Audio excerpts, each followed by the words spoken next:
तारीख में बहुत से जंगजू गुजरे हैं, लेकिन कुछ ऐसे भी थे कि जिनकी बहादुरी का मुकाबला करना किसी भी शख्स के लिए एक नामुमकिन काम था।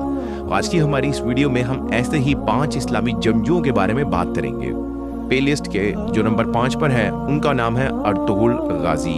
यूं तो आप में से बहुत से लोग अर्तुगरुल गाजी के नाम से बाखूबी वाकिफ होंगे। अर्तुगरुल गाजी का नाम इसलिए इस लिस्ट में शामिल किया गया कि जिस दौर में अर्तुगरुल गाजी पैदा हुए थे उस वक्त दुनिया भर के मुसलमान अपने सबसे बुरे दौर से गुजर रहे थे।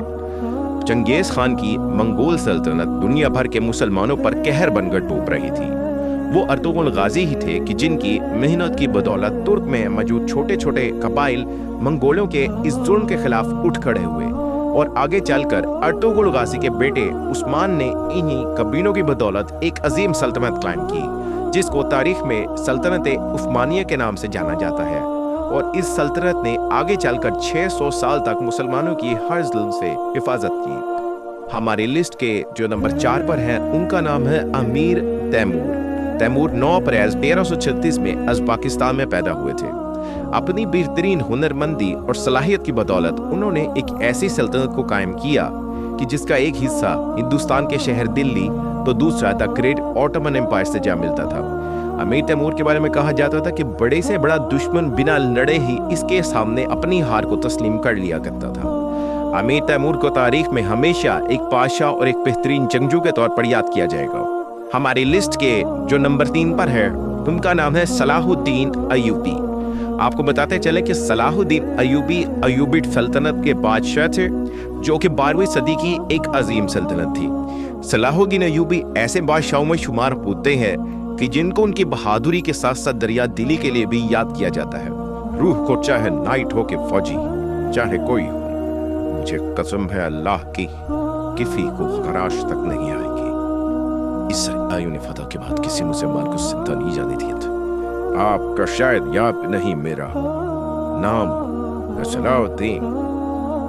सलाहुद्दीन अय्यूबी सन 1137 में इराक के एक शहर में पैदा हुए थे।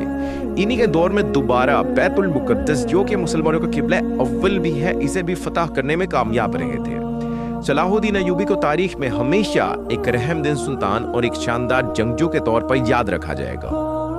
टॉप 5 मुस्लिम जंगजूओं की लिस्ट में एक ऐसा भी नाम है कि जिसको तारीख में कहीं भुला सा दिया गया है कि जिसकी बहादुरी के सामने लाखों का लश्कर भी आने से डरता था। जी हाँ, हम बात कर रहे हैं मुख्तार अल सकफी की। आप में से कुछ लोगों ने शायद ये नाम सुना भी नहीं होगा। बात है आज से 1400 साल पहले की कि जब अल्लाह के नबी के नवाफे इमाम हुसैन को करबला के मैदान में यजीद के हाथों शहीद कर दिया गया था। वो मुख्तार अल सकफी थे कि जिन्होंने आगे चलकर नबी के नवासे इमाम हुसैन के कातिलों को चुन चुन कर मारा था। उनके बारे में कहा जाता था कि वो इतने बड़े जंगजू हैं कि वो अकेले ही बड़े बड़े लश्करों पर भारी पड़ने के लिए काफी थे। तारीख में उनका नाम हमेशा एक अजीम जंगजू के तौर पर याद रखा जाएगा। टॉप 5 मुस्लिम जंगजू की लिस्ट में नंबर 1 पर नाम आता है हजरत अली रज़ी अल्लाह तआला का। कहा जाता है कि जहां बाकी बहादुर जंगजूओं की बहादुरी खत्म होती थी, वहीं से हजरत अली की बहादुरी की शुरुआत होती थी। उनके बारे में कहा जाता था कि जब कभी वो मैदान जंग में जाते तो उन्हें इस बात से कोई फर्क नहीं पड़ता था कि उनके सामने कितना बड़ा लश्कर है। हजरत अली रज़ी अल्लाह तआला अकेले ही लाखों के बराबर थे। अपनी विलादत से लेकर वफात तक हजरत अली रज़ी अल्लाह तआला ने दर्जनों जंगें लड़ी और वो हमेशा फतहयाब रहे।